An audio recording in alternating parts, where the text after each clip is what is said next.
Iran America যুদ্ধবিমান ধ্বংস করল। এখন দুই প্রুকে খুঁজে বেড়াচ্ছে সকলেই। আন্তর্জাতিক অঙ্গনে নতুন করে উত্তেজনা সৃষ্টি হয়েছে এই ঘটনাকে কেন্দ্র করে। বিভিন্ন সূত্রে জানা গেছে, ইরানের আকাশসীমার কাছাকাছি একটি মার্কিন যুদ্ধবিমান ভূপাতিত হওয়ার ঘটনা ঘটেছে।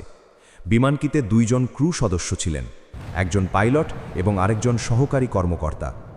ঘটনার পরপরই তারা ইজেক্ট করে বিমান থেকে বের হয়ে যান বলে ধারণা করা হচ্ছে।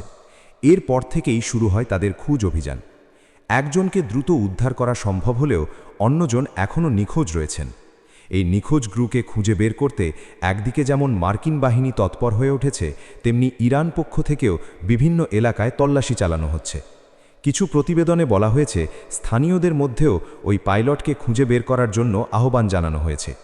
এই ঘটনার পর বিশ্বজুড়ে উদ্বেগ ছড়িয়ে পড়েছে। বিশ্লেষকরা বলছেন, এমন পরিস্থিতি বড় ধরনের সামরিক উত্তেজনার ইঙ্গিত দিতে পারে।